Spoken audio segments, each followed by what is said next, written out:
What's going on, operators, and welcome back to another video. Today we're going to be talking about cleaning and maintaining your Ruger 1022 rimfire rifle, which is a fantastic little rifle that everybody and their uncle should have. And having become an uncle just a week ago, I would know a thing or two about it because guess what? I own one, and today I want to show you how to clean it. But before we get started with that, our sponsor for today, which is going to be us and the brand new COAR Comfort Grip, which you can get on CanadianOperator.ca right now. And it comes in two awesome flavors. One is the standard edition, which is the one I have here, which comes in gray and black, as well as very soon Canadian Operator Red. And we also have our limited Carbine edition, which is a beautiful meld of PA6 automotive grade nylon with an infusion of carbon fiber.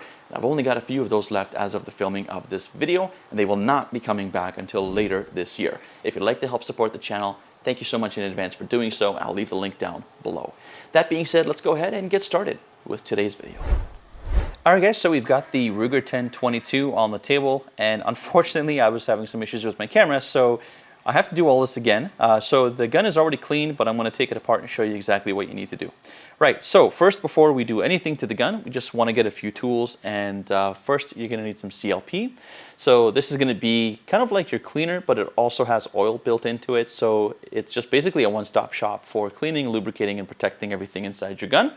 So you're going to need that. You're going to need some patches as well. I like to use these regular patches, these square ones, just for cleaning, just general cleaning, and then I like to use these round Otis ones in conjunction with their cleaning kits to pull these through and clean the bore. That's going to be really important.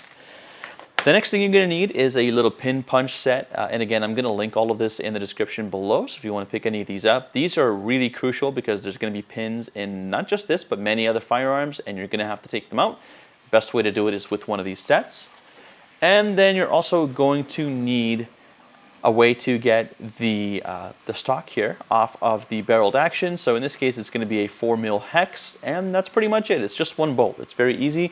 I don't know what the name of these are, but I've got a set of these on Amazon. Actually, they're right here, and they are incredible.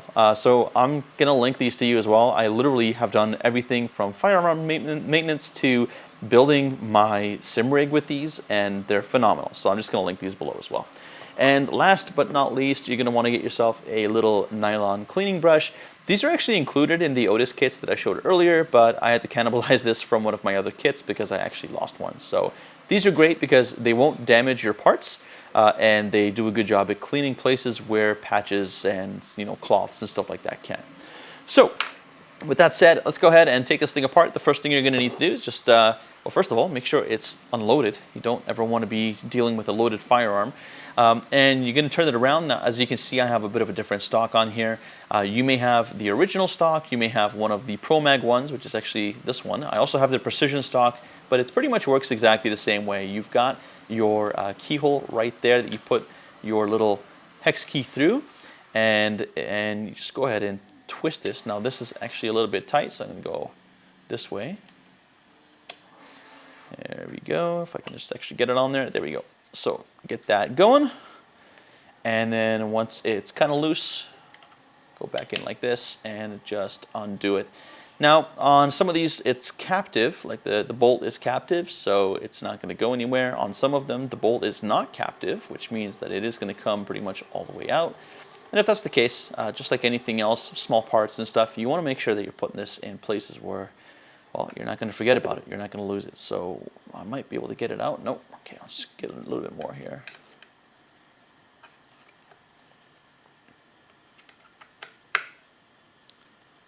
There we go.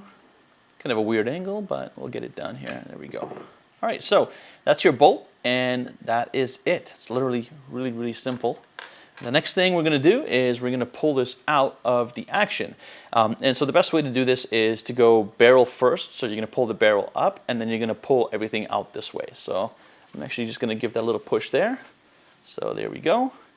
So that comes out like that, and then it just slides right out. So very simple. So we're going to put the stock away. And the next step is going to be your trigger. And for your trigger, this is actually the BX trigger from direct from Ruger. I was going to get a Timney for this, but those are kind of expensive and there's no need. It's just a little 22. But this one's good enough, and no matter what trigger you have in here, you're going to have two little pins. Now I'm going to grab one of my little punches here, And for me, it's not really gonna require a mallet. You might need a mallet, but for me, I know I can just pretty much push these through, maybe, or maybe they'll come out the other side. I'll try the other side here. Wow, they're being very, very stubborn today. There we go. So there's one, and there's the other. And we'll flip that over, and now you can just carefully just take these out. These are going to be a little small, so just make sure, again, you put those off to the side. And then what you want to do is just be careful when you're pulling your trigger system out. Put this off to the side. Generally speaking, it's good to pull it out sort of sideways. And it's always good to be cocked, because you can see that you have a little piece here that will hang. So that's why you want to pull it out sideways. You want to kind of leave it in that little groove there, if I can find it. There we go. All right, so you want to be cocked, because if you're not cocked, the hammer is going to be swinging out. So just to show you what I mean, if we take the safety off, there we go. So if you're not cocked, it's going to be like this. It might be a little bit more difficult to take it out. So cock it just by bringing the bolt back as usual. And then what you want to do is you want to put the safety on so that when you pull the trigger, it doesn't release your hammer and stuff doesn't go flying everywhere. This actually doesn't need a whole lot of cleaning. I do go over it a little bit with some CLP and a rag just to get any loose debris and stuff out of there. But that is pretty much good to go. We'll put that on the side, get rid of our little pin here, and then we can continue to take apart the action. So the next part is going to be your bolt, but before we can take the bolt out, there's going to be another pin right there in the back, and that pin coincides with the back end of the bolt, and that's what allows the bolt to not go far enough where it's going to come out, as you can see there. So what we're going to do is we're going to push that out as well. I'm just going to use my hex key, and it's going to be this one right here. So give that a little push, and I might actually need to use this thing because there we go.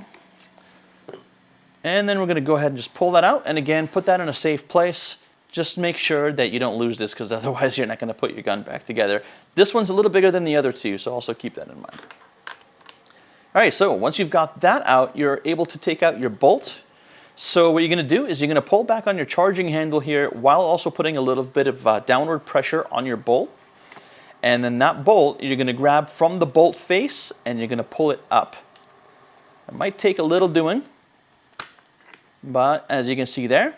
And once you've got the bolt out, of course, you want to maintain pressure here because you have a spring, right? And if you just let that spring go, that might not be good. So just be careful with your spring. And once your spring is fully retracted like this, you can actually just swing it out to the side and you can pull it straight out of your ejection port right there. So pretty simple. And then that's it, guys. That's literally it. You've got, I'm not sure how well you're able to see it there, but right under there, you've got your chamber. That's where your round is going to sit. So you're going to want to put some patches through that. You're going to want to spray some CLP in here and make sure that this is all nice and clean. Leave a little bit of oil on those rails on the bottom because that's what this thing is going to be riding on. And of course, then you do also want to make sure that you clean your actual bolts. So where do you want to clean your bolt? Well, the sides are not too important because as you can see, they're polished and they're going to be rubbing up a little bit on the inside, but it's not too bad because they're polished. They're going to be pretty smooth. The most important part is going to be the bottom of the bolt because that is really what's going to be riding in all the grooves. So you have a groove here, you've got a rail rather, you've got a rail here, a rail there, a couple of grooves down here, and then of course you've got your bolt face. So all of that stuff needs to be cleaned and lubricated just as it is. I would actually pay a little closer attention to this little groove in here as well and make sure that you clean everything out in there just so that you have as much space as possible to work with. Other than that, you can lubricate and clean up your spring a little bit. If at this point you have an upgraded charging handle that you want to upgrade and toss in here, you can do that simply by just replacing this with whatever it is that you have. Usually they come in a set like this, or they can just attach right to the end here. It depends on the brand, but you can do that if you want. And then that's it. Now all we need to do is really put it back together. Now in terms of cleaning your bore, I'm not going to do that right now because I already have. But if you get one of these nice little Otis kits, not sponsored by the way, but really, really cool, you have these little snakes that you can put these patches through. And then you also do have some bronze brushes. So the idea is you want to get a patch on there and you want to get it wet with CLP, run it through your bore, and then once you've got it nice and wet, giggity, then you want to grab one of your bronze brushes, put it on the other end, pull that through. That's going to loosen up a bunch of grime, and then you're going to pull 3 or 4 or 5 or however many patches it takes, but clean patches without CLP, so just nice and dry, and that extra little friction on that patch is going to pick up whatever the bronze brush left behind and scraped away. So once you're done that, again, really, really simple. Just follow the steps, cleaning everything else here. You just want to make sure that you lubricate everything inside here. You don't want to put too much, but you want to get at least a nice dab or two, a nice drop or two maybe of oil on all the rails on the inside here so everything is nice and smooth. Putting it back together is going to be the opposite of taking it apart. So in order to do that, we're going to put our spring back in through the ejection port, and you want to make sure that it's sitting up against this little notch right here. You don't want it to kind of go towards the end because then there's not going to be enough spring tension. So you want to bring it up against that notch. You may have to just kind of push that down with your fingers so it's sitting right there. And you may need to stick another finger in here and pull alongside with the charging handle to get it back in the compressed state. This is not a Mickey Mouse spring, guys. For as small of a gun as this is, there's a lot of spring tension here. You want to grab your bolt and you want to put that back in. You can see that this piece right here, this little black piece that the spring is attached to, see, it's already slipping. There's a void for it on the bottom of the bolt, and that's what helps the bolt move. So we're going to put the back end first, and we're going to push this into place. You may have to wiggle it around a little bit, but once you get it, it just drops right in. And now I'm not going to pull this back until I put that other pin inside there. So we're going to go ahead and grab the large pin, and you're going to put it in. It doesn't really matter which side, but you're just going to go through here, and then you're just going to push it in. Now mine goes in pretty easy, and I can just kind of do it by hand most of the time. But if you've got a factory fresh 1022, then yeah, you might need to put a little bit more pressure on there. So now that we've got that in there, that bolt is not coming out again, and you can see how smooth that is. It's beautiful. The next thing that we need to do is we got to put our trigger system back in.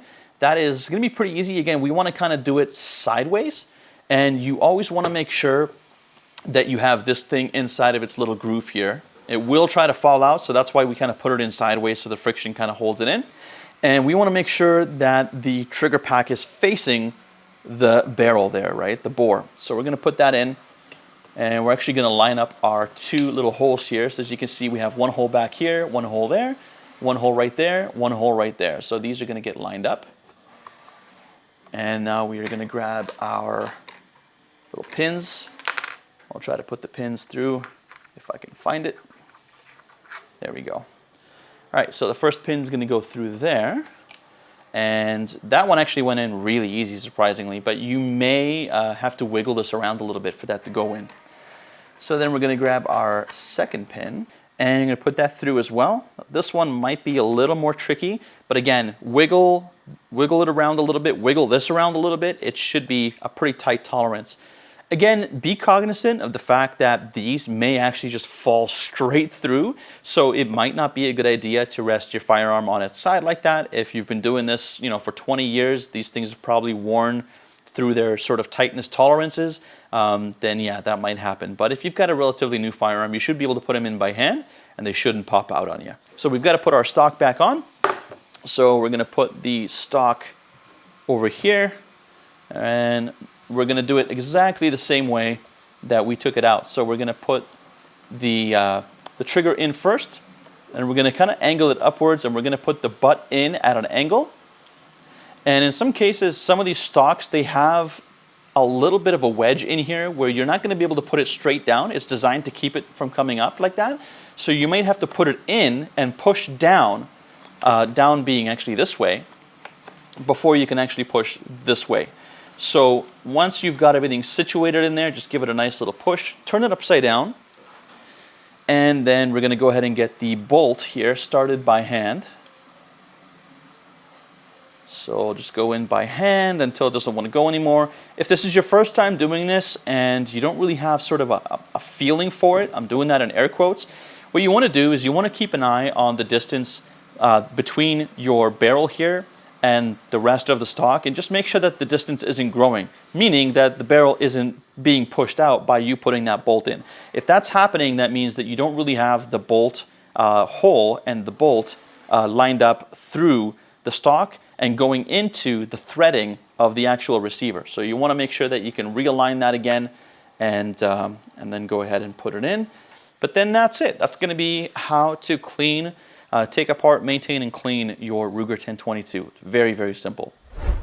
All right, everybody, that's the end of the video. Thank you so much for watching. I appreciate you staying all the way until the end. If you want to help the channel out a little bit, of course, you know what to do, the usual YouTube stuff. But if you want to help out a little bit more, like our VIPs do, then you can check out our VIP program linked down below right alongside our Discord and new website, where you can pick yourself up a grip or a number of any awesome new things that are coming your way as well. All of those things help to really support the channel and what I'm doing here. So if you find any value in this at all and you are able to help support the channel and myself, I'd very much appreciate that. That being said, I'm going to send it off for now. Hope you guys have a great one. Any questions, comments, or concerns, or things that I missed, or maybe some tips of your own, do make sure to leave those down below. And until next time, thank you for watching and happy shooting.